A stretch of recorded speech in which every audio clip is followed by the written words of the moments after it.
Selamat datang di Letting Go 15 dan kita akan bahas dalam serial Letting Go kita yang sudah hampir 14 episode dan ini yang ke-15. Masih seputar David Hawkins, How to Letting Go, bagaimana kita belajar untuk melepaskan gitu ya. Dan kita akan masuk ke menyembuhkan masa lalu chapter 3. Jadi yang baru masuk boleh nanti mengulang dari 1 sampai seterusnya gitu, karena pengulangan-pengulangan itu saya rasa penting untuk kita tonton ulang, karena setiap tontonan, setiap diulang pasti dapat sesuatu yang baru ya. Yang terpenting kita tetap semangat untuk mau belajar. Alright, so menyembuhkan masa lalu. Ketika kita mencermati hidup kita akan menemukan residu dari krisis masa lalu yang masih belum terselesaikan. Betul ya? Teman-teman jangan lupa kita ini buntelan lah ya, kalau saya sebut buntelan memori gitu. Ya, we are a bunch of memory. Oke, kita tuh buntelan si memori. Dan banyak dari memori yang dalam tanda petik ada sesuatu yang membuat kita jadi down, bete dan seterusnya gitu ya. Dan kita tahu bahwa ada memori dan ada imajinasi, memori ke masa lalu, imajinasi ke masa depan. Maka dua hal perangkat penting dalam hidup kita ini bisa jadi justru malah membuat kita jadi menderita gitu. Jadi memori masa lalu yang membuat kita terngiang-ngiang masa lalu, masalah 5 tahun, 4 tahun yang lalu belum selesai masih bete hari ini pun, yang belum kejadian udah bete sekarang, itu sifat pikiran gitu. Seperti monkey mind. Ke depan, ke belakang, ke depan, ke belakang gitu ya. Maka ketika kita mencermati hidup kita akan menemukan residu dari krisis masa lalu yang belum terselesaikan. Oke? Pikiran dan perasaan tentang peristiwa-peristiwa di masa lalu cenderung mewarnai persepsi kita. Dan kita mencatat hal itu melumpuhkan diri kita di bidang-bidang kehidupan tertentu. Jadi pikiran, perasaan, setiap satu perasaan punya ribuan pikiran. Ingat Manas ya teman-teman? Coba. Manas tuh isinya apa aja teman-teman? Ini kalau udah nonton ulang-ulang, kalau nggak tahu Manas isinya apa aja, udah aja. Wis, mantap. Asik, thank you nih. Mantap, asik. Pikiran, perasaan, emosi, thank you. Terima kasih, jangan lupa ya. Pikiran, perasaan, emosi itu penting untuk kita regulasi. Wah teman-teman makasih. Nah pokoknya saya tuh selalu happy lah kalau belajar sama teman-teman di sini, soalnya responsif gitu. Pokoknya love you all ya.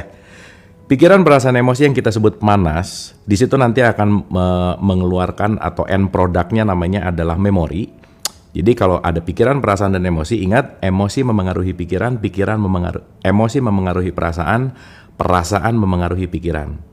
Jadi daripada ngeberesin pikiran, mending ngeberesin emosi gitu. Ya, itu kemarin udah kita bahas. Oke, pikiran dan perasaan tentang peristiwa-peristiwa di masa lalu cenderung mewarnai persepsi kita.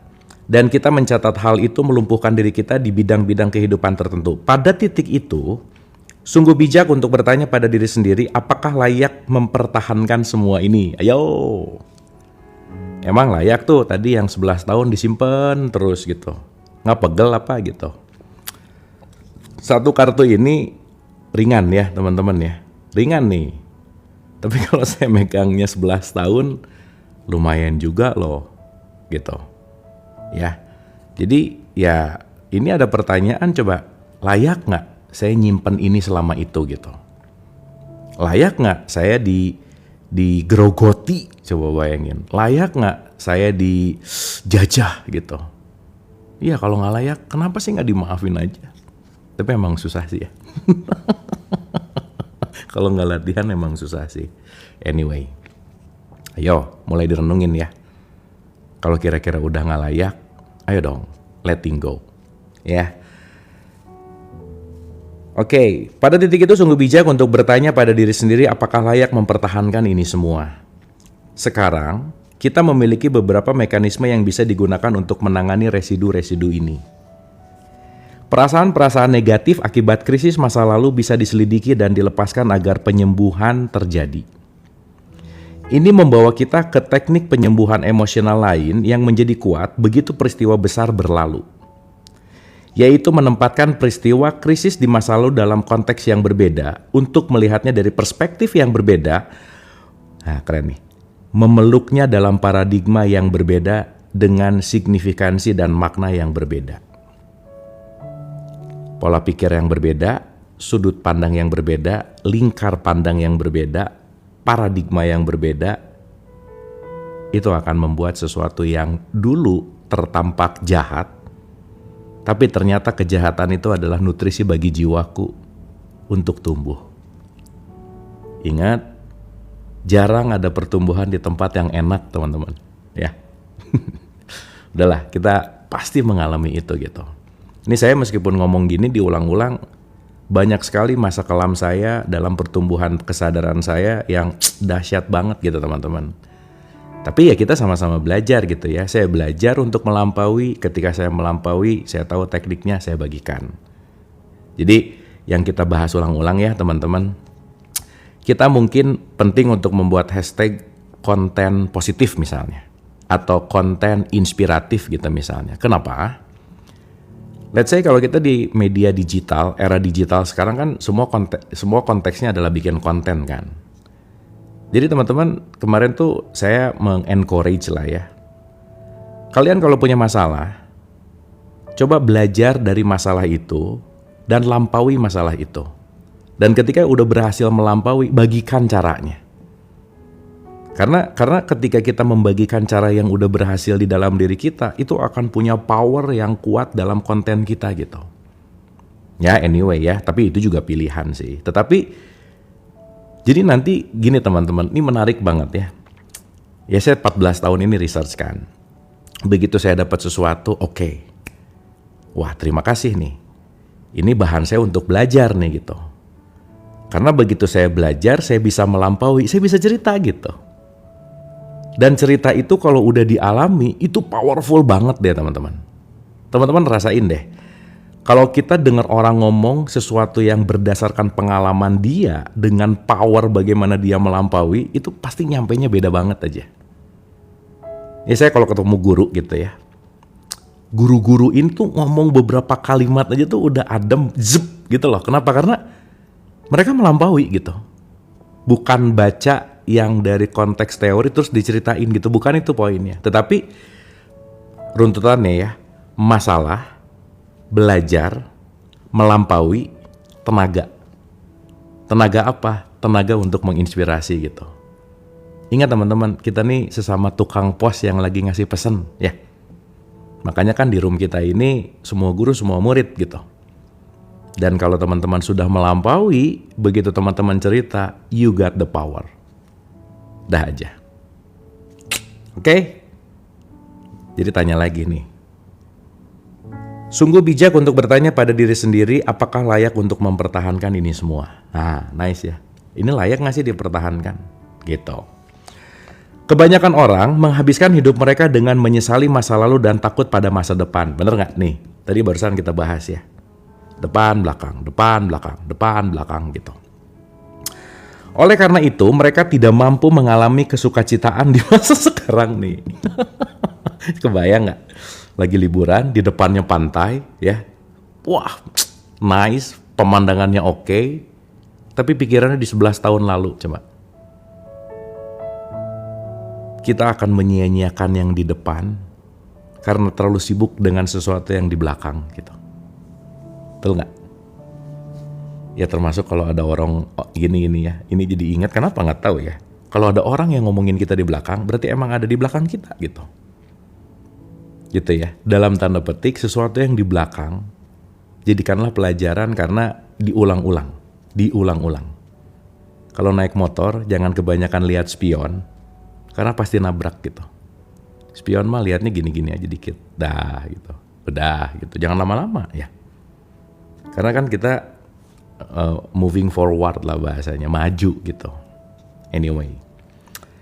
Kebanyakan orang menghabiskan hidup mereka dengan menyesali masa lalu dan takut pada masa depan. Oleh karena itu, mereka tak mampu mengalami kesukacitaan di sekarang.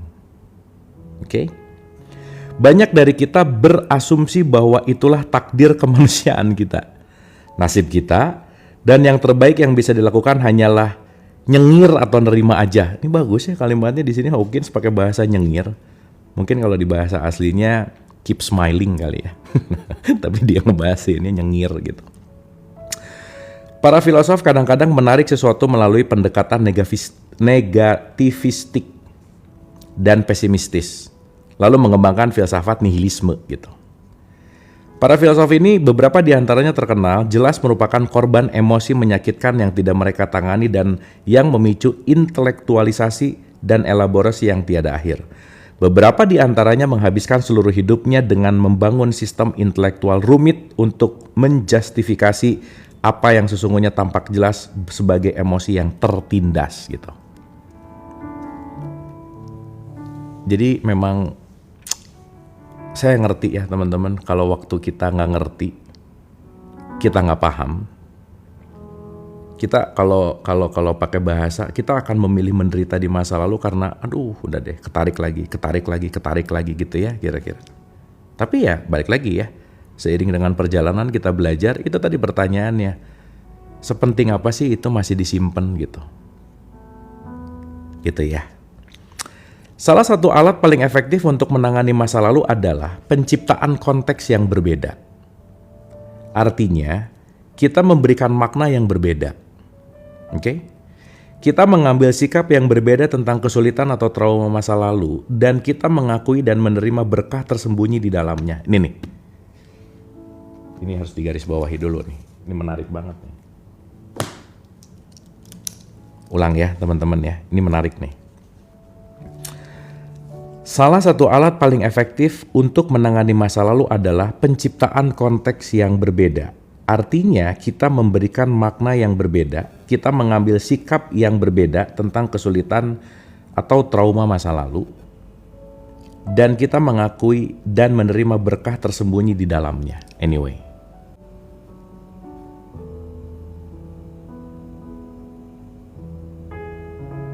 Bentar teman-teman. Oke. Suara saya masih oke kah? Check 1, check 2, check 3, check 4. Oke, sorry tadi kuning soalnya. Oke ya. Saya ulang ya, ulang. Oh, boleh. Ulang ya. Salah satu alat paling efektif untuk menangani masa lalu adalah penciptaan konteks yang berbeda. Artinya kita memberikan makna yang berbeda. Kita mengambil sikap yang berbeda tentang kesulitan atau trauma masa lalu dan kita mengakui dan menerima berkah tersembunyi di dalamnya. Ini nih kata kuncinya kayaknya di sini nih. Menerima, mengakui. Itu sih penting banget. Ya udah diterima aja gitu. Kan yang jadi masalah tuh penerimaan ya. Itu yang paling jadi problem gitu biasanya. Nah, contoh ya. Tuh, nih ya. Ini lihat dari dari komen-komen nih ya. Ini komen-komen nih. Susah, berat, kayaknya nggak bisa, kayaknya, tapi, nah udah aja. Itu panggilan alam bawah sadar tuh yang diulang-ulang. Itu mental victim yang terus membuat kita bahwa susah. Apalagi udah nggak bisa. Apalagi berat, nah itu teman-teman tolong diperhatikan gitu ya, dan dilatih gitu. Ingat ya, itu respon itu udah ada lama loh. Begitu dengar, susah, itu mungkin responnya udah dari 3, 4, 5 tahun yang lalu tuh kayaknya. Jadi dari 5 tahun yang lalu responnya tuh itu lagi gitu ya. Terus nanti ketemu orang cerita, tapi udah ketemu lagi cerita, tapi udah 10-20 orang ditemu untuk ngobrol, nggak selesai. Kenapa? Karena itu tadi responnya sama gitu kira-kira ya teman-teman ya. Jadi coba dirubah bagaimana kita merespon gitu. Itu pasti deh begitu. Contoh ya, contohnya sok tangannya siap-siap di typing nih, saya mau nanya sesuatu ya, saya mau nanya di typing siap ya. Nih ya, kita sedikit simulasi nih. Siap ya. Ingat begitu saya selesai nanya langsung jawab. Ingat ya, jawaban yang langsung itu pasti paling jujur gitu. Oke, saya mau nanya teman-teman. Teman-teman punya masalahnya banyak atau sedikit? Sok ditulis. Banyak nggak masalahnya dalam hidup? Ayo, banyak nggak? Banyak?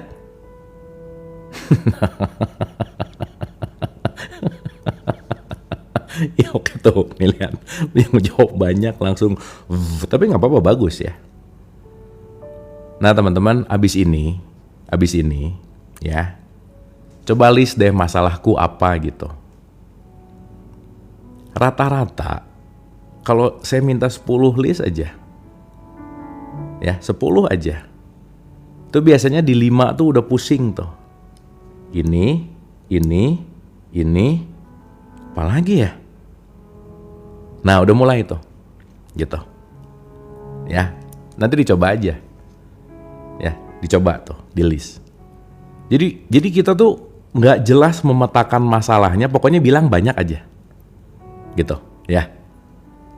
Saking nggak mau dipetain, saking jarang ditulis, saking jarang dibikin mapping, pokoknya masalahnya banyak aja, gitu. Dan begitu tanya masalah banyak nggak? Banyak, ya apa aja? Ini, apalagi ya? Kok tadi perasaan banyak? Gitu ya. Nah itu jarang mapping diri berarti itu. Sip ya. Itu penting loh untuk melakukan mapping diri gitu ya. Oke. Ya. Jadi tadi balik lagi ya. Artinya kita memberikan makna yang berbeda, kita mengambil sikap yang berbeda tentang kesulitan atau trauma masa lalu, dan kita mengakui dan menerima berkah tersembunyi di dalamnya. Berkah tersembunyi di dalamnya. Ingat ya teman-teman ya. Aduh memang PR sih. Begitu kita ngelihat ini sebagai hal buruk, sebaliknya ingat bahwa itu nutrisi pertumbuhan gitu kira-kira. Ya, nggak ada tempat belajar yang enak tuh nggak ada sih, gitu. Tapi bukan berarti kita nggak boleh enak, bukan. Tapi begitu ada sesuatu, oke, ini nutrisi nih, gitu. Ya, sama kayak bahasan pagi ya. Tadi yang pagi ada yang join nggak ya? Kita punya hashtag fake it until you make it gitu.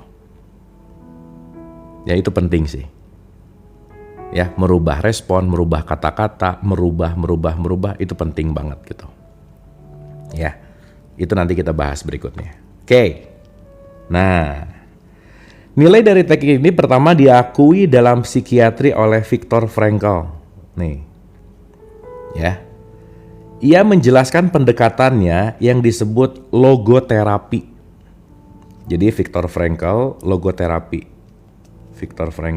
logoterapi gitu ya. Dalam bukunya yang terkenal Man's Search for Meaning.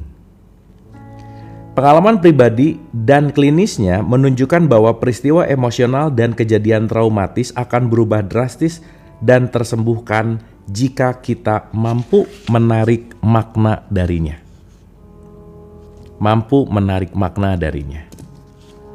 Teman-teman ada yang ikut kelas saya yang sore nggak tadi? Ada kesadaran, ada makna, ada realitas. Ulang ya. Ada kesadaran, ada makna, ada realitas. Anggap aja si makna tuh kacamata nih. Ya, anggap aja begitu. Jadi kalau teman-teman pakai kacamata hijau, semua realitas yang di depan kita semuanya pasti hijau. Oke? Berarti pertanyaannya, kalau kita pengen ngelihat apa adanya, lepasin dulu kacamatanya gitu. Jangan gini ya, udah pakai kacamata hijau ngelihat temen, bro muka lu hijau banget sih gitu. Pasti temannya bingung. Maksudnya? Ya muka hijau banget sih gitu. Kenapa kebanyakan makan bayam ya gitu misal. Padahal dia kemana-mana pakai kacamata gitu misalnya. Kacamatanya kacamata hijau gitu. Ingat ya teman-teman, antara kesadaran, paradigma, dan makna itu nempel gini nih. Gitu ya. Nah, Viktor Frankl tuh ngomong, kamu coba lepasin makna deh. Berarti melepaskan makna artinya aku bersaksi gitu. Ngerti nggak? Aku hanya menyaksikan aja. Emang PR sih. Belajar bersaksi tuh PR banget. Kenapa? Karena kita tuh kecanduan memaknai gitu. Ketika kita kecanduan memaknai, apalagi memaknainya diulang-ulang dengan makna yang sama, kita jadi kehilangan power menyaksikan. Contoh. Kita belajar memaknai ya, teman-teman ya. Belajar ya, pelan-pelan ya. Saya cuma mau nanya warnanya. Ya, saya cuma mau nanya warnanya. Siap? Siap ya? Di typing siap ya? Kurang paham ya, bentar lagi paham, abis ini paham. Dah, pelan-pelan ya. Oke, saya mau pegang satu kartu ya teman-teman. Ini warnanya warna apa? Warnanya warna apa? Sip ya? Siap ya? Saya cuma perlu warnanya aja, nggak usah yang lainnya. Warnanya aja. Ya. Typing siap ya? Begitu saya nanya ini warna apa, saya tunjukin, langsung tulis ya. Belum. Ini udah main merah aja nih. Emang sih playing card cuma ada merah kalau nggak hitam. Oke, siap ya. 3, 2, ini warnanya apa? Ayo tulis. Go. Ini nih, warna kartu ini apa?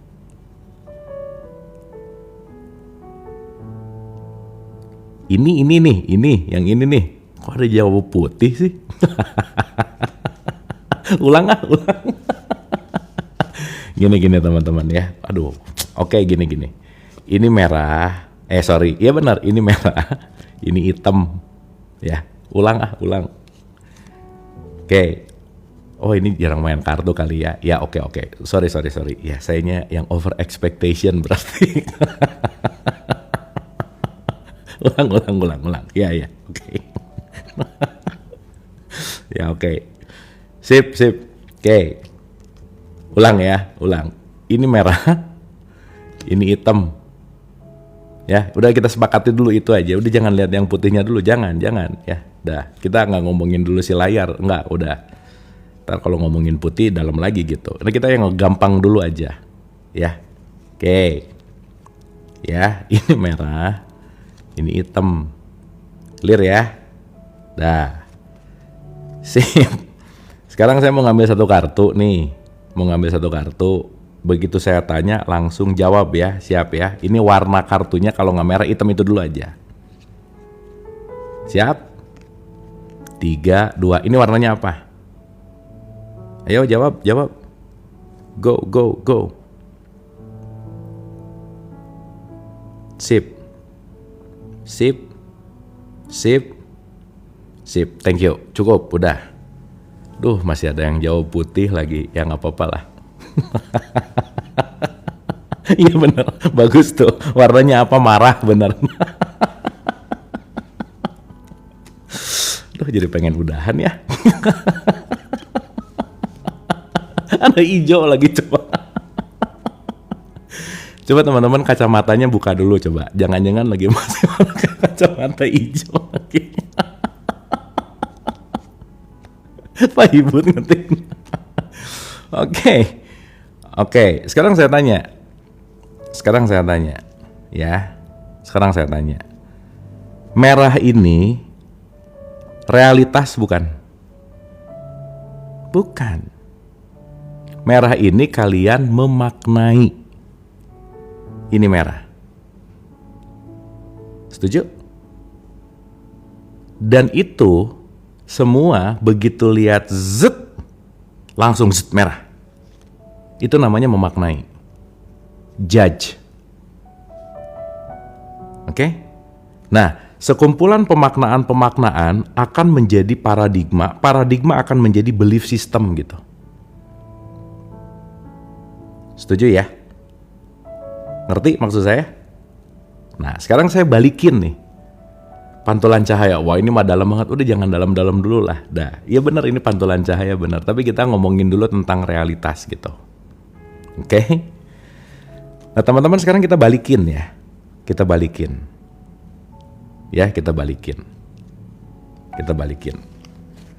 Kalau sulap mah gini nih. Jadi kelihatannya merah, hitam. Nah, terus jadi merah. Ya, latihan dikit-dikit ya. Nah, sekarang kita balikin, ulang ya. Kita lepasin pemaknaannya, lepasin ya. Kita bikin kesepakatan baru, setuju ya? Kita bikin kesepakatan baru nih ya, setuju ya? Nih, kesepakatan kita ini warnanya hitam. Setuju? Setuju ya? Kesepakatan baru, ini warnanya hitam. Deal? Ini warnanya merah. Deal? Deal. Ya, nih kita cek dulu nih. Yang ngeh berapa orang nih? Siap ya? Ini hitam, ini merah. Setuju nih ceritanya? Deal-dealan kita. Deal. Nah, sekarang saya tanya. Ya, dengan kesepakatan baru, teman-teman, ini warnanya apa sekarang yang saya pegang? Ayo, ini warna apa? Hitam. Nice. Clear nggak? Sesimpel untuk tidak memaknai bahwa yang selama ini kita sebut itu buruk, ternyata sesimpel nge-switch bahwa itu biasa aja sih gitu. Betul nggak? Berarti kan bukan realitasnya yang bermasalah, pemaknaanku terhadap realitas yang bermasalah gitu loh teman-teman. Dapat ya? Ini mah bukan urusan bohong, bukan. Teman-teman ya, nih ya, supaya nanti kita ngerti bahwa kita ini terpapar oleh makna. Saya tanya, kalau ada anak dari lahir dikasih tahu sama ibunya, "Nak, ini warna kuning. Nak, ini kuning. Nak, ini kuning. Ini kuning. Ini kuning." Dia akan jawab apa warna ini? Kuning pasti. Betul nggak? Jadi pertanyaannya ini mau merah, mau kuning, mau hijau, sebenarnya nggak terlalu penting. Kenapa?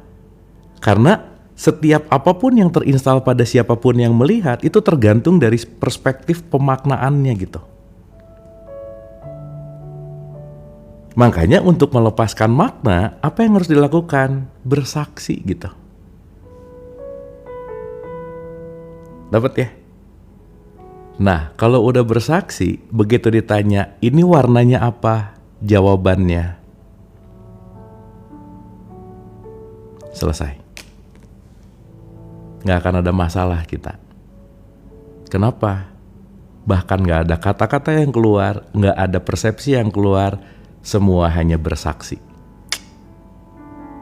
Jadi mau ada yang kuning, oke, merah, oke, hijau, oke, ya udah. Karena begitu kita menyalahkan ketika ada orang ngomong ini kuning, udah berantem dulu, tapi nggak sadar bahwa jangan-jangan dari kecil dia taunya ini kuning, gitu loh. Dapat ya? Sip, nice. Itu maksudnya. Maka aku bersaksi, saksikan dulu, tar ya. Jangan judge, jangan memaknai, selesai. Betul nggak? Berarti kan selama ini yang membuat masalah tuh pemaknaan. Udah nggak pernah baca, nggak pernah belajar, nggak pernah meluaskan wawasan, taunya cuman sekotak-kotak ini gitu. Teman-teman tahu Keanu Reeves ya? Yang main Matrix ya? Dia bikin announcement keren banget. Dia bilang gini, saat ini saya sudah ada di fase mau orang ngomong 2 tambah 2 sama dengan 5 juga saya bakal senyum dan bilang you are right, kata dia. Udah aja. Keren gak coba? Dia 2 tambah 2 5. Nice. Udah aja. Gitu. Ya apalagi tadi kalau lahir dari buta warna dia kan gak bisa ngelihat ya. Betul gak? Gitu intinya teman-teman. Pernah nggak ngelihat ada biksu lagi ngobrol sama orang nyebelin? Gitu ya. Itu ada meme gitu ya. Jadi dia bilang, happiness itu berhenti berdebat sama orang bodoh gitu. Si biksu ngomong, kalau kamu mau happy, kamu berhenti berdebat sama orang bodoh. Terus yang diajak ngomongnya, tapi kan, si biksunya ngomong, ya udah kamu bener aja katanya. Ya kamu bener aja gitu. Ngerti nggak? Ya udah kamu benar, udah top, udah beres. Yes you are right, dia bilang. Terus nanti ditanya, kamu tuh mau nyari benar atau mau nyari bahagia sih gitu? Gitu loh teman-teman. Sekarang nyari benar tapi nggak bahagia gitu. Apain? Ayo. Udah gitu, kebenarannya terlimitasi lagi. Dapat ya teman-teman ya? Duh, ini kalau lagi online ya ketemu langsung tuh kelihatan muka-mukanya gitu ya. Kayak yang ngerti padahal nggak ngerti-ngerti amat sih. Oke, dapat ya, mantap. Oke, sip ya. Dapat banget, nice. Oke, good. Bagus. Nah, emang kan? Emang. Ya udah. Ya. Gitu ya. Dapat ya. Jadi teman-teman berlatihlah untuk nggak langsung bicara dalam konteks dualitas gitu loh. Tar ya, teman-teman, ini kuning. Jangan dulu disalahin, nanya dulu, kenapa kamu bisa ngomong ini kuning? Dari dulu saya diajarin sama ibu saya ini kuning. Oh, oke. Ngerti. Jadi kan kuncinya turunkan ego, maklumi orang lain gitu. Sok dimaklumin dulu. Kenapa? Karena pasti ada behind apa ya? Basic story gitu. Sekarang kalau kita nggak punya skill itu ya, salah dasar. Udah marah dulu gitu. Dualitas tuh gini. Dualitas tuh gini. Hitam putih, benar salah, baik buruk gitu. Itu namanya dualitas. Ya, itu dualitas tuh. Nah, melepaskan makna berarti melampaui dualitas gitu. Dapat ya? Karena nanti kita ngerti, sekali lagi ya. Kalau nih contoh. Ini pakai dualitas nih ya, ulang ya. Ini hijau. Oh, salah. Nah, itu dualitas banget tuh. Tapi kalau melampaui dualitas, ini hijau. Oke. Mas, kenapa ngomong hijau? Saya dari kecil diajarinnya hijau. Oh, pantas. Ya udah. Gitu. Berarti kalau tahu alasannya kenapa dia ngomong hijau, nggak akan marah gitu. Ngapain? Karena emang diajarinnya dari kecil ini hijau warnanya gitu. Berarti kan konfliknya lo semakin rendah gitu loh teman-teman. Ingat ya, ciri-ciri orang dewasa adalah less konflik. Bukan berarti nggak punya masalah, bukan. Semakin konfliknya rendah itu Anda dewasa gitu. Nah makanya menua itu pasti, mendewasa itu pilihan gitu kira-kira. Anyway. Ya, dapat ya? Duh, ini baru satu paragraf nih. Oke ya, dapat ya? Ulang ya. Sip ya. Berarti ingat, witnessing, bersaksi. Dan kalau kita nggak latihan bersaksi, kita tuh adiksi menilai gitu. Salah, benar, salah. Setiap lirikan mata tuh urusannya benar salah. Set, baju kuning, bawahan merah, sepatunya ini, buset, ini pelangi mau jalan. Nah, langsung komen tuh, ngejelekin gitu. Set, buset nih hidungnya gini, wah ini udah langsung tuh. Gitu. Ngerti nggak teman-teman? Beda dikit, kayaknya nih nggak bener nih. Sedikit gimana? Wah udah. Jadi kita tuh sangat tajam untuk menilai orang gitu. Sampai bulu matanya panjang dikit sama yang kanan kiri kelihatan gitu, coba kebayang nggak? Ini kayaknya agak udahlah gitu kira-kira. Super detail gitu. Nah, tapi kan itu refleks. Iya, justru itu lagi ngomongin refleks. Witnessing artinya melepaskan refleks untuk tidak memaknai gitu. Betul nggak? Duh, gila cakep banget ya dari jauh. Taunya jauh jenik. Udah deket, biasa aja. Nah, ketipu nggak? Coba. Gimana? Ayo, makanya jangan terlalu percaya sama pendengaran sama penglihatan. Ini fragile. Gitu intinya. Ya kalau untuk bercanda nggak apa-apa sih. Tapi kalau pencanda diulang-ulang jadi karakter namanya gitu. Ya, zong bener. Ini gelas ya, saya masukin bolpen, jadi bengkok loh.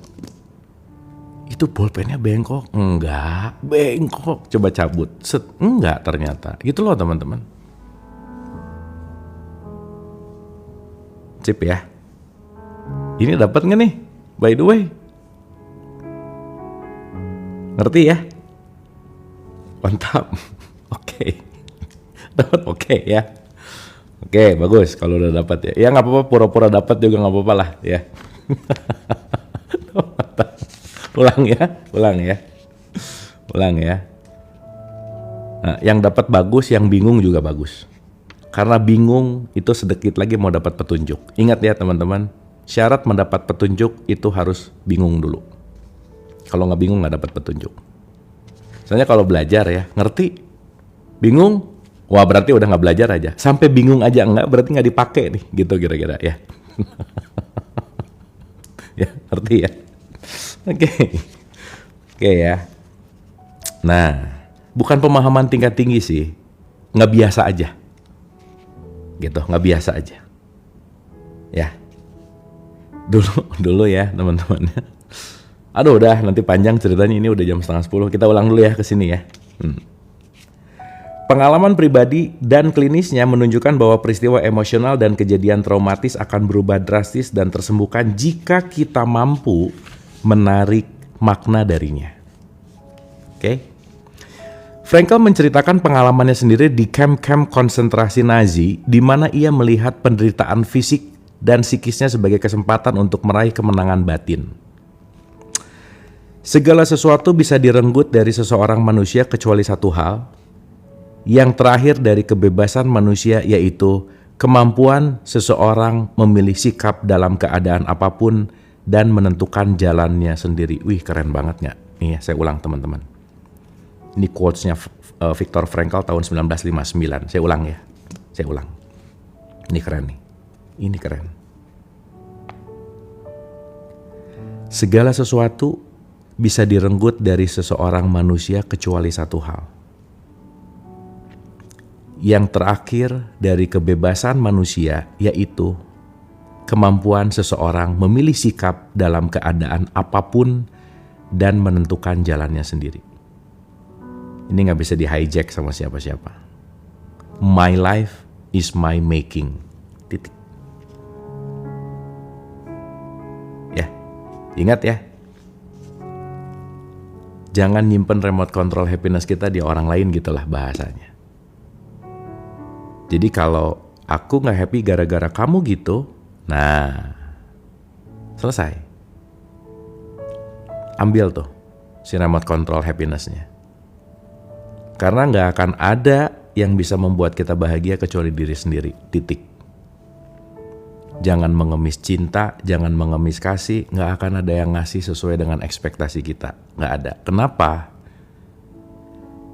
Itu disebut unrealistic expectation namanya. Oke? Karena siapapun akan melakukan apa yang mereka mau, bukan apa yang aku mau. Ini simpan baik-baik teman-teman. Simpan aja baik-baik. Semua orang hanya akan melakukan apa yang mereka mau, bukan yang aku mau. Ya, nice ya. Oke. Nah, Frankl mengontekstualisasikan ulang keadaan-keadaan yang mengerikan untuk memeluk makna yang mendalam bagi spirit manusia. Dulu ada pengalaman yang gimana banget gitu ya, tapi pelan-pelan begitu saya obatin, si pengalaman itu jadi spirit justru. Teman-teman, saya dulu main sulap, ditolak sama banyak kafe, ditolak sama banyak corporate, ditolak sama, udah aja, ditolak aja, kebayang gak? Jadi ingat banget ya, pertama kali dapat job itu dibayar sama Indomie 1 sama kopi 1, udah gitu. Dari itu juga habis mengalami penolakan gitu. Gitu ya. Wah, itu kalau ngomongin dulu awal karir di entertain gitu ya. Wah, dahsyat aja. Nah, saya tuh cuman kebayang bahwa kalau waktu itu saya berhenti gitu ya. wah nggak akan ada hari ini gitu misalnya. Oh pernah susah kan? Pernah tuh, masa nggak pernah susah ya? Semua orang pasti pernah susah gitu. Nah teman-teman, yuk kita belajar jangan ngelihat siapapun tuh di iceberg atasnya gitu. Teman-teman tahu iceberg ya? Gunung es tahu ya? Nah, gunung es nih, bukan walls tapi gunung es ini mah ya, bukan es krim, bukan, gunung es tuh ya, atas es. Nah, si iceberg itu bawahnya jauh lebih banyak daripada tip di atasnya gitu. Ya, jadi kalau sekarang ngelihat gila nih orang ya, top banget. Yang penting bukan ininya nih, gitu. Makanya saya kalau ngewawancara orang ya, jarang saya tanya, lu hebatnya apa sih? Jarang loh. Tapi saya nanya, lu susahnya apa sih gitu. Karena justru dari kesusahan-kesusahan orang ini saya bisa belajar gitu. Oh dia susahnya ini, susahnya ini gitu. Karena rata-rata kalau saya udah ketemu untuk interview, dia udah melalui semua itu gitu teman-teman. Jadi saya selalu nanya, what the hardest part in your life gitu. Wah dulu. Nah itu pelajarannya justru gitu. Karena kalau ngomongin aku begini, hebat begini, ya udah sih. Tapi bawahnya nih, dahsyat lah udah. Wah top lah. Nah itu yang saya cerita tadi gitu, bahwa balik gitu ya. Akhirnya si perjalanan 15 tahun lalu ketika kebayang gitu muka HRD yang nolak mentah-mentah. Jadi saya dari Bandung ke Jakarta, waktu itu ongkosnya juga pas gitu ya. Ketemu HRD nyebarin proposal tentang ide baru Magic saya gitu untuk perform.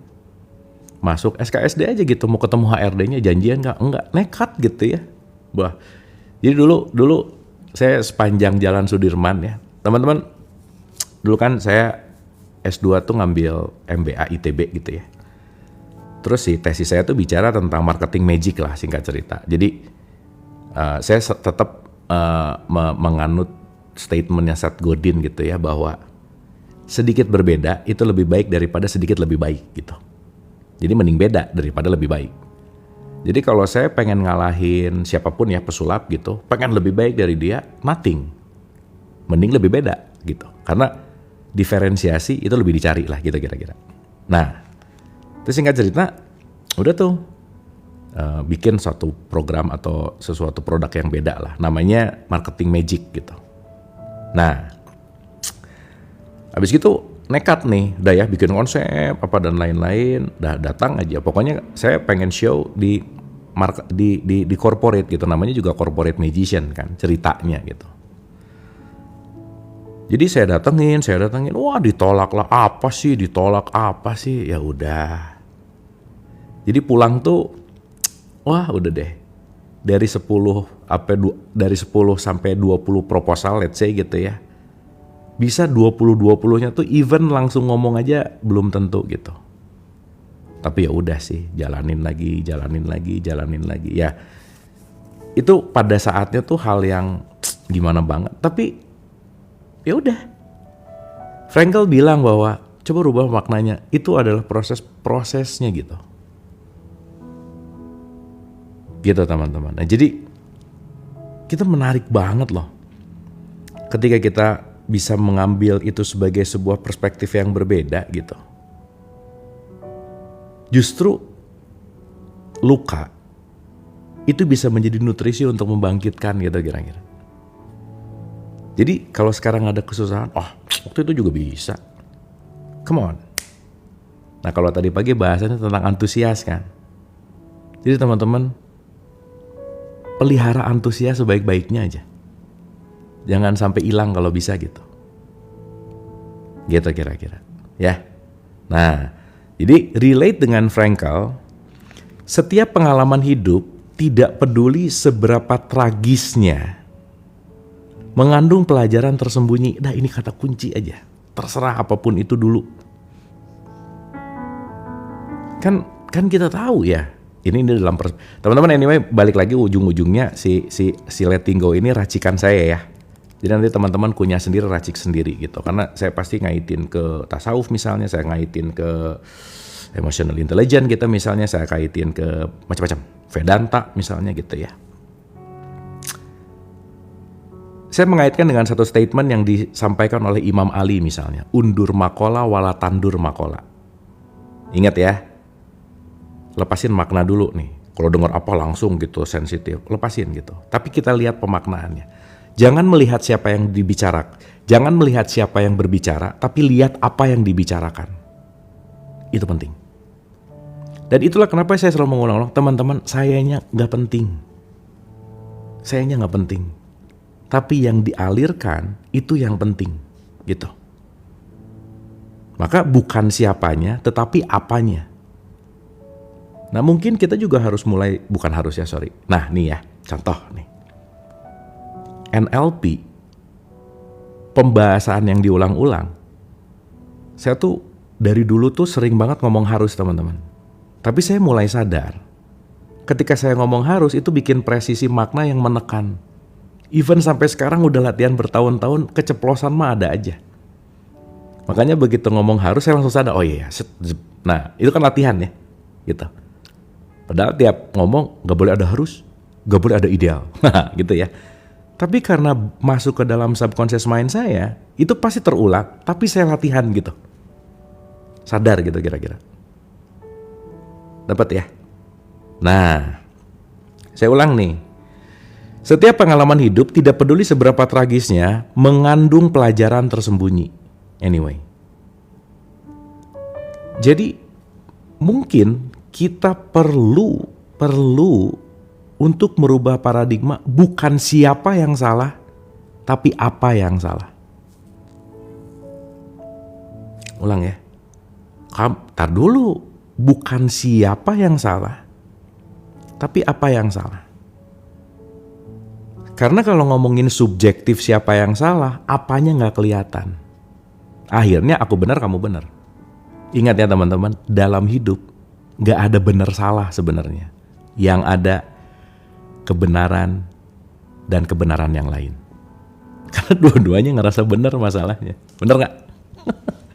Jadi nggak ada benar salah, benar dan kebenaran yang lain. Benar dan kebenaran yang lain gitu. Betul nggak? Nah, berarti pertanyaannya bukan siapa dong, tapi apa. Nah, artinya kalau kita udah mulai melihat message dari setiap situasi, dan kita tahu bahwa setiap yang datang ke kita, peristiwa apapun, siapapun, itu adalah tukang posnya semesta yang mau ngasih pesan penting. Maka terima pesannya, kita naik kelas. Tapi ngelihat pemberi pesannya nggak nyampe, pasti berulang-ulang. Betul nggak? Karena masalah tidak akan selesai menghampiri kita di level yang sama sampai pesannya nyampe. Kalau pesannya udah nyampe, kita naik kelas. Begitu pesannya nyampe, naik kelas lagi. Contoh ya. Ini contoh sederhana aja. Sorry ya, saya ulang-ulang contoh ini, tapi ini relate banget ya. Saya tutup dulu bukunya. Nih contohnya.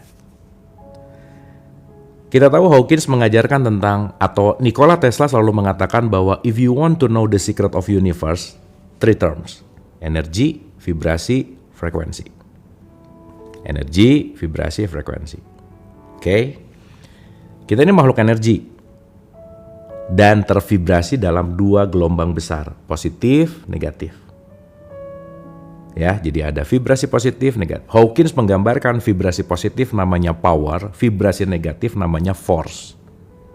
Jadi ada force dan power. That's your choice. Power membangkitkan, force melemahkan.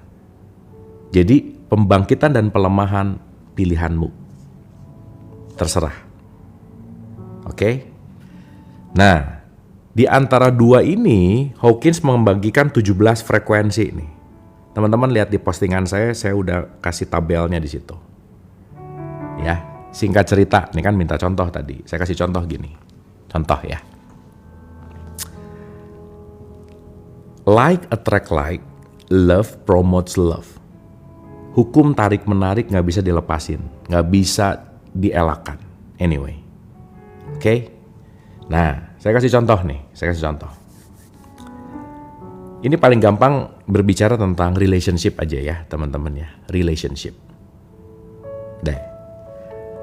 Ada si Queen ketemu si King.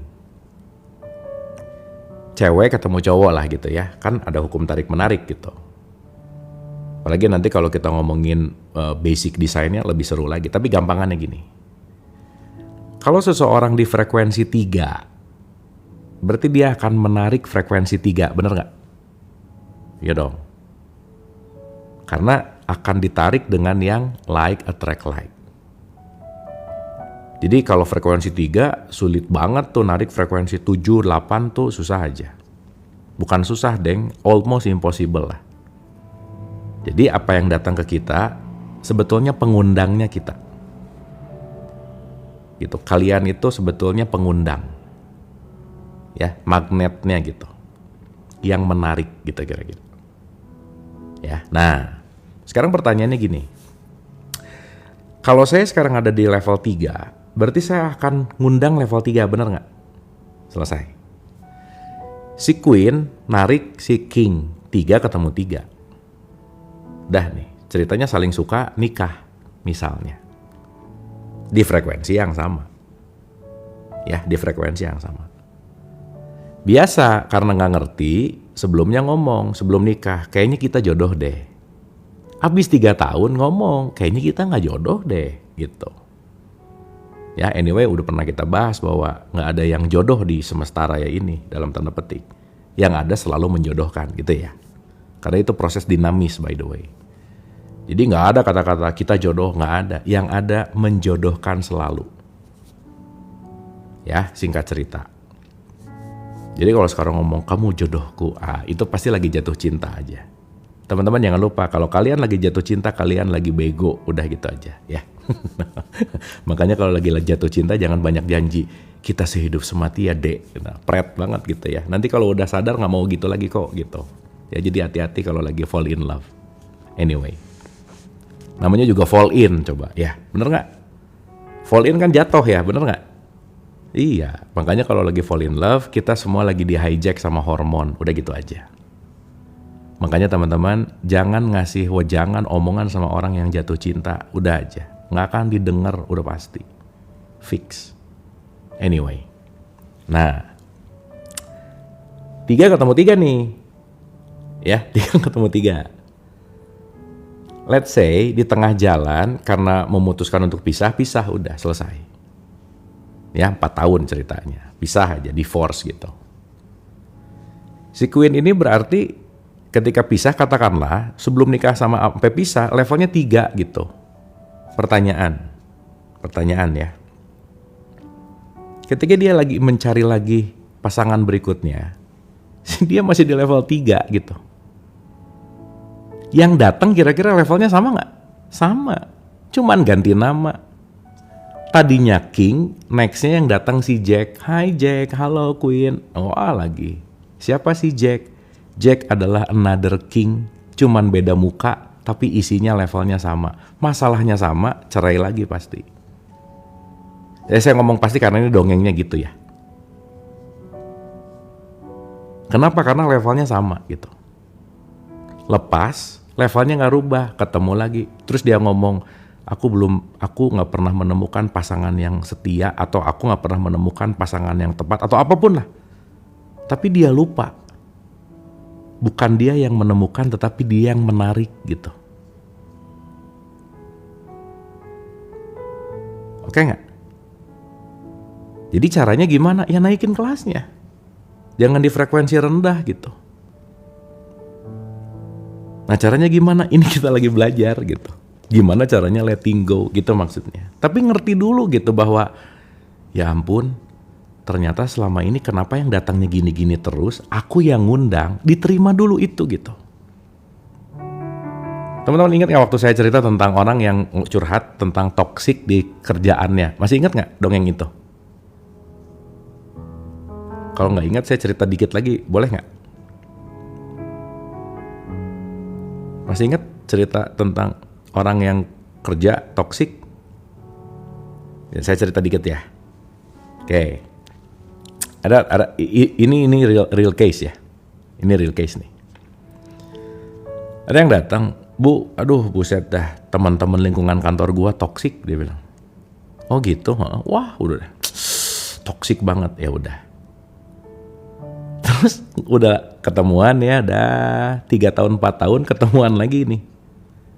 Dongengnya sama teman-teman. Jadi teman-teman sorry ya, kalau ketemu orang dongengnya di masa lalu terus, berarti dia nggak berubah aja.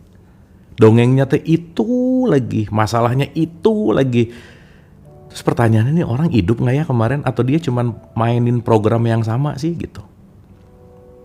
Jadi ketebak gitu ya, dengan frekuensi energi yang begitu, wah ini dongengnya gini lagi nih. Bener ternyata gitu ya. Terus datang, aduh Bu, kantor gua tuh toksik. Lah kan kemarin udah dibilangin kalau toksik kenapa nggak resign aja ya gitu.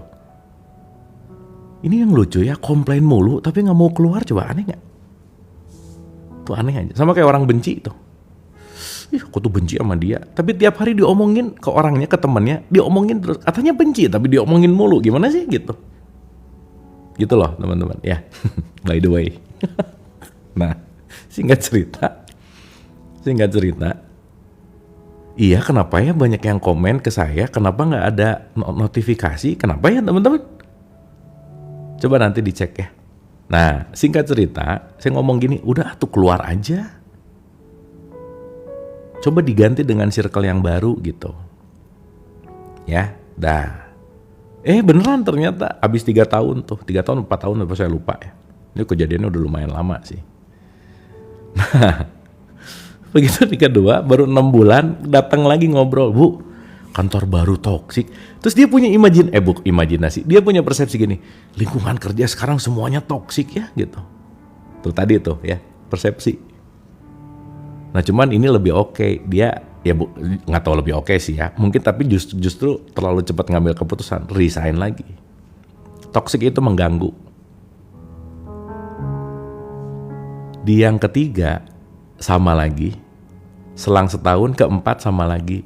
Abis ketemu 4 corporate apa 5 saya lupa lah ya. Baru dia datang.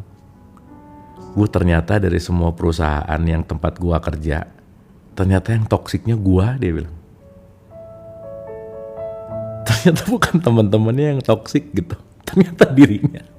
Jadi Taylor Swift itu ada benernya, the problem is me itu bener gitu.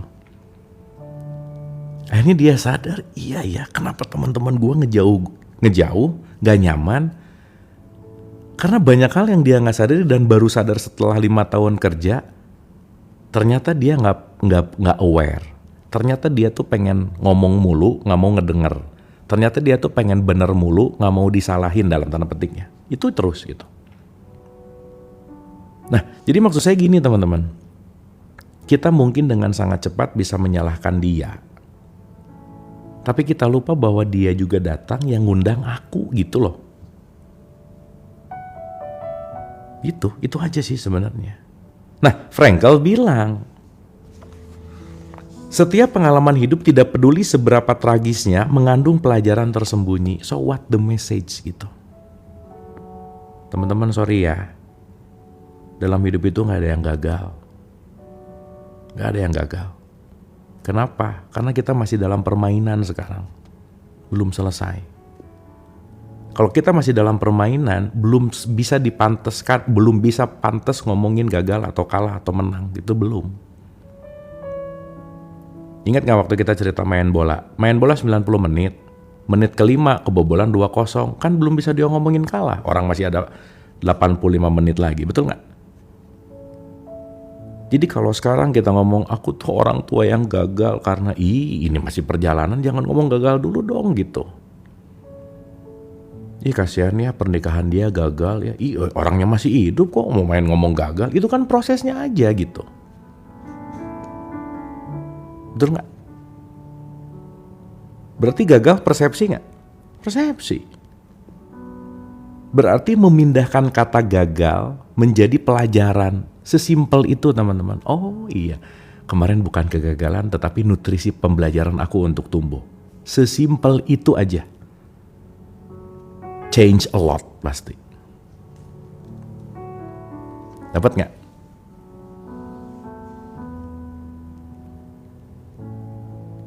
Ya, apapun nih ya. Apapun. Ini karena kita yang memaknainya gitu. Nggak tahu ilmunya, ngelihat yang aneh, langsung mikirnya aneh-aneh gitu. Wih, ini kayaknya ada sesuatu nih. Kayaknya ada energi. Kayak udah tuh jadi di sini ada uka-ukanya lah, hantunya. Padahal cuman gerak-gerak angin gitu misalnya. Ya. Tapi benar sih kata Carl Gustav Jung ya, teman-teman. Jung tuh ngomong gini nih. Orang yang malas mikir, dia akan cenderung menilai. Jadi kalau kalian cepat menilai, saya cepat menilai, berarti malas mikir aja. Dan kalau nggak tahu prosesnya, kita akan shortcut langsung menuju kepada sesuatu yang mistis gitu. Aduh, ini ruangan kayaknya ada isinya. Iya, ada isinya, orang ada kursi gitu ya, ada meja gitu. Ini nih kayak, nah gitu tuh. Dah tuh, nah ini nih di sini langsung nih, gitu. Ya ngelihat nih, ini, nah jadi takut dari mana di sini gitu loh. Betul nggak? Dari mana? Stigma, paradigma, belief system, betul nggak? Dan itu diinstal loh, gitu. Dibikin sendiri, bener. Nah makanya banyak orang yang menikmati ilusinya gitu. Padahal bukan realitas gitulah kira-kira. Diinstal pula benar. Gitu. Jadi sama hal-hal yang kira-kira not good, udahlah gak usah di-subscribe apalagi dipencet loncengnya gitu. Jangan, udahlah. Biarin lewat aja gitu. Dalam tanda petik ketika nanti kita belajar membiarkan lewat, ingat tuh. Hawkins mengajarkan untuk letting go. Karena ada hal yang paling bahaya adalah ketika kita menumpuk emosi. Oke teman-teman. Nah, nanti kita akan masuk ya. Sebenarnya selalu berpikir positif juga, positive thinking juga not good loh. Contoh ya. Contoh nih, di dapur ada asap, udah positif aja. Itu lagi ada tukang sate di sebelah, positif aja, udah diam aja. Taunya kebakaran, ayo gimana? Betul nggak? Makanya saya nulis buku tuh, rumusnya tuh NTPF teman-teman. Neutral thinking, positive feeling. Jadi sebetulnya bukan masalah positive thinking, tapi positive feeling. Itu beda nanti kita ngerti. Bahkan sekarang jadi ada toxic positivity gitu. Ayo gimana? Udah ya kamu positif aja gak apa-apa. Ini darah keluar nih. Udah gak apa-apa positif aja. Jelas-jelas darah keluar mulu gitu. Misal.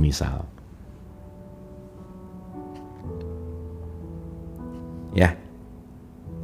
Nah. Nanti kalau kita ngerti, ini lampu ya. Kalau nggak ada positif sama negatif, nggak nyala loh. Nggak nyala. Ya, nanti kita ngerti. Oke teman-teman, ini udah 2152, udah capek belum? Mau lanjut atau kita udahan dulu? Gimana? Kan tadi 45 menit udah lewat nih. Serius? Yang bener nih. Oke, mau sampai jam berapa? Kita deal-dealan dulu. Kan kasihan siapa tahu ada yang udah mau bobo, ada yang udah capek gitu. Nambah 10 menit, oke? 20 menit? 12 menit maksudnya? Jangan sampai jam 12 atau kelamaan. Oke ya, 10 minutes ya. Oke.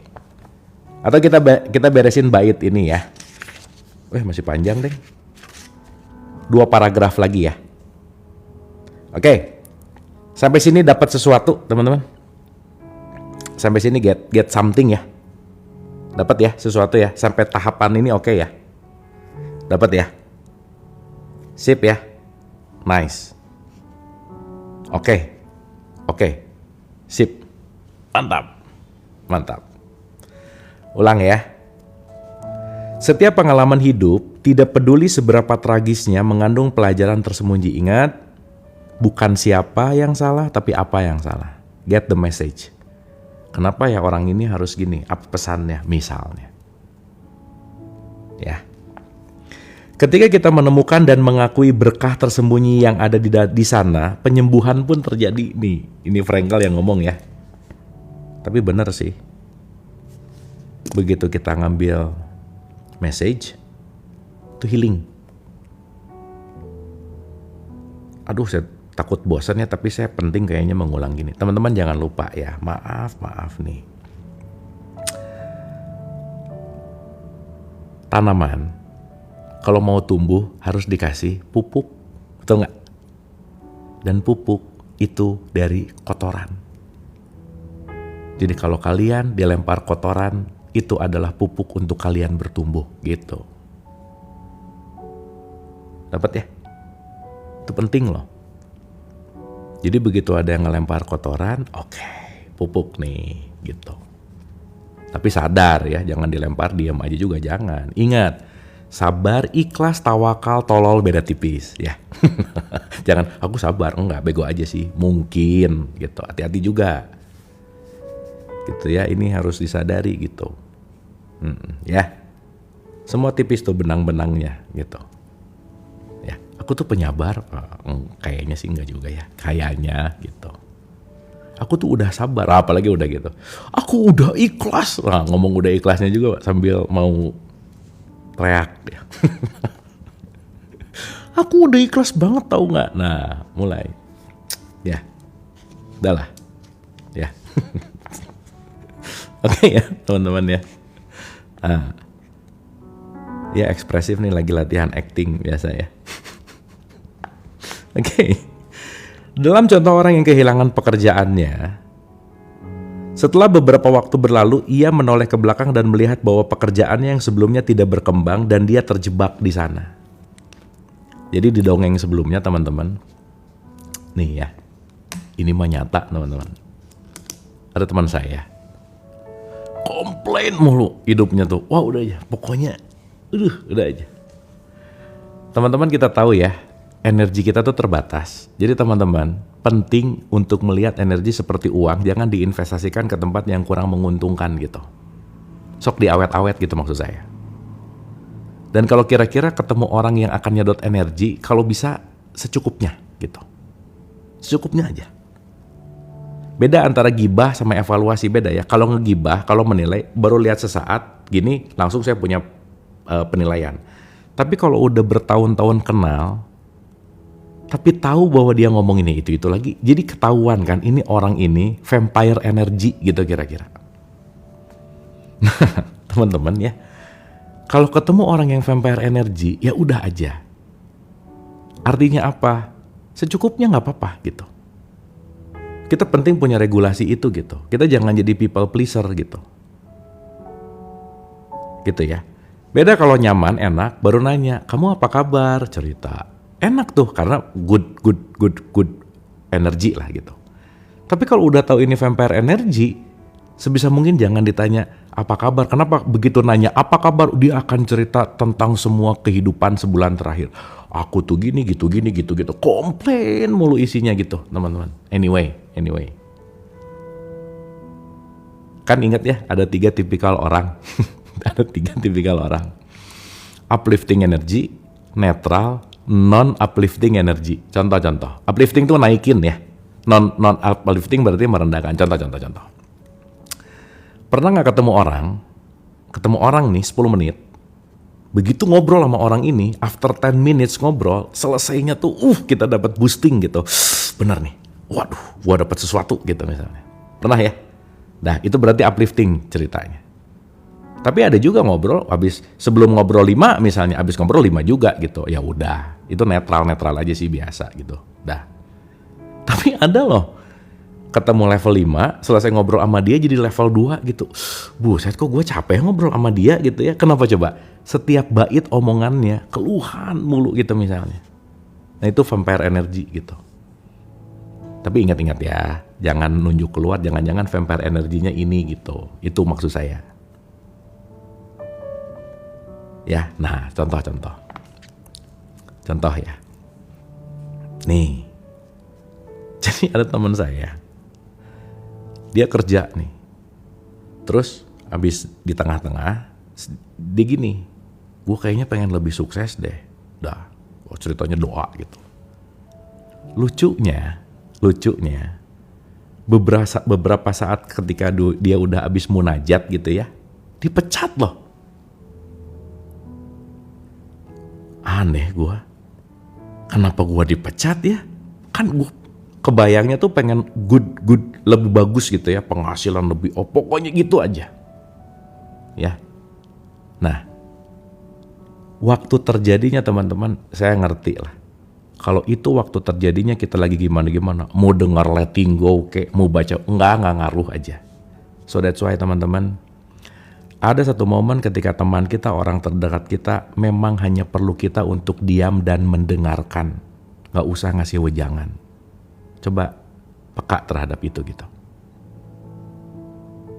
Karena jangan-jangan, ingat ya, orang yang kecerdasan emosinya rendah, kalau ada orang curhat 3 menit, dia ngejawabnya 45 menit gitu. Jadi dia, tuh gini ya, hidup itu memang begitu. Jadi menurut teori ini, dia ngomong filsafat gitu. Dia lagi nggak butuh, justru dia lagi butuh didengerin gitu misalnya, gitu ya, gitu ya. Kita penting untuk peka nih teman-teman. Itu maksud saya. Nah, singkat cerita, dipecat nih si teman saya nih. Habis pikir gue gue pengen makin sukses, tapi gue dipecat gitu. Teman-teman. Ini Hawkins kan ngasih contoh orang yang dipecat ya di episode kemarin gitu. Mungkin gelisahnya lumayan lama lah ya, 4 bulan, 3 bulan gitu. Dan itu teman-teman, kita perlu memberikan waktu kesedihan. Supaya kita nggak berlama-lama. Contoh ya. Ini contohnya layer by layer ya, nanti saya kumpulin semuanya jadi satu kesatuan. Contoh. Misal ada sedih kehilangan orang yang kita cintai. Sedih silakan, tapi kasih batas waktu. Saya mau sedih setahun misalnya. Sok setahun sedih. Karena kalau nggak dilimitasi, udah. Ada yang 7-8 tahun gitu lagi gitu. Tanya, hai diriku, kamu mau sedih berapa lama? Setahun? Oke, deal. Siapa tahu lebih cepat, lebih bagus kan. Tapi penting untuk ada batasan. Ya nanti kita bahas di nextnya. Nah, singkat cerita, setelah berapa lama ya? 3 tahun, 2 tahun setengah lah. 2 tahun setengah. Ini intens ngobrol kan. Begitu 2 tahun setengah, gue ngerti lah apa yang lu omongin, dia bilang. Ngerti apa? Ya kan dulu lu ngomong gini gitu ceritanya. Saya juga lupa ngomong exactly-nya apa, saya lupa. Ternyata apa coba teman-teman? Kenapa dia dipecat dari kantornya? Karena kalau dia nggak pindah dari kantornya, dia nggak mungkin jadi entrepreneur, penghasilannya segitu-gitu aja, waktunya habis di situ juga, dia harus office hour, dan dia terkekang sama semua perjanjian sama kantornya. Ternyata dia harus dipecat, kenapa? Karena dia penting untuk membuat satu sub bisnis baru, dengan gayanya dia, dengan sukanya dia, jamnya terserah dia, dan penghasilannya bisa 10 kali lipat dari kantor lamanya. Tapi dia punya banyak waktu untuk keluarga. Coba. Dahsyat gak? Emang ya saya ulang-ulang begitu dipecatnya, aduh udah deh. Tapi kan kamu yang mau pengen lebih sukses. Jalannya semesta ngasih kamu lebih sukses ya dipecat dari kantor ini karena kenapa? Wadahnya digedein dong. Jadi teman-teman, sama lah. Ini ya, sok teman-teman nanti malam selesai ini doa. Tuhan, ya Allah, jadikanlah aku orang sabar. Besok kalian ketemu orang nyebelin aja. Kan pengen sabar. Pasti ketemu orang nyebelin gitu. Betul gak? Dapat ya maksud saya ya? Jadi begitu si teman saya bilang, gua ngerti kenapa gua dipecat dan gua berterima kasih gua dipecat. Gitu. Nah makanya udahlah teman-teman, gimana ya bahasanya, gak akan ada yang sia-sia lah pokoknya. Hidup tuh pasti untung terus aja. Dah, nanti ngerti gitu.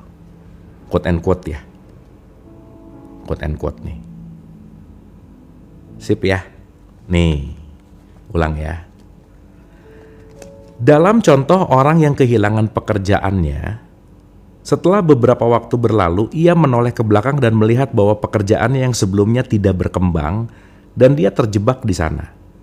Pekerjaan itu membuatnya terkena sakit mah. Sebelum kehilangan pekerjaan, ia hanya melihat kesenangan dari pekerjaannya. Begitu keluar, ia mulai melihat risiko yang ia tanggung untuk pekerjaannya secara fisik, mental, emosional. Setelah kehilangan pekerjaan, ia terbuka untuk menemukan kemampuan dan bakat baru. Ia memulai karir baru yang lebih menjanjikan. Sama tuh. Jadi similar gitu. Duh gimana ya, teman-teman, saya pakai bahasa filsafat sedikit boleh ya, dikit aja. Filosofis tapi rada ke teologis dikit gitu. Ya, filosofis tapi agak ke teologis dikit aja, nggak banyak-banyak lah. Gini. Kalau kita bicara ada Tuhan dan semesta, sadarilah. Setiap kejadian yang tidak terwujud yang kita inginkan. Ulang ya. Setiap kejadian yang tidak terwujud yang tidak sesuai dengan apapun yang kita inginkan. Jadi intinya sesuatu yang gak kejadian, yang kita mau gak kejadian gitu. Pasti bentuk penyelamatan Tuhan, udah gitu aja. Karena kamunya emang belum siap gitu, selesai.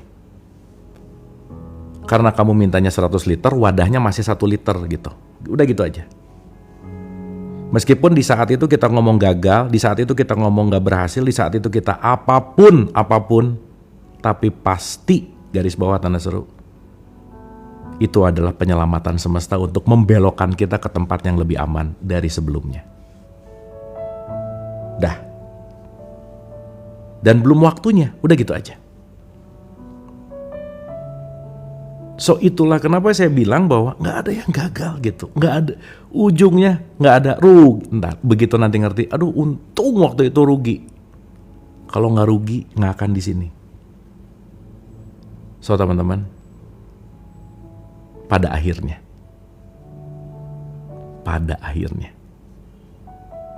kita semua akan selalu berterima kasih kepada orang yang paling kita benci. Karena tanpa mereka, kita gak mungkin ada di kelas ini. Gak mungkin ada di kesadaran ini, gak mungkin ada di level ini. So berterima kasihlah kepada siapapun itu yang kita anggap kita benci. Kenapa? Mereka adalah nutrisi yang membawa kita ke kesadaran ini. Betul gak? Gitu. Nah, nice. Ya. Oke ya. Kayaknya itu dulu teman-teman.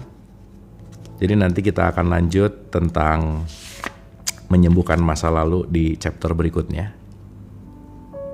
Jadi kira-kira dapat dulu lah untuk menyadari bahwa mau hitam, mau merah, semua adalah konsep, makna.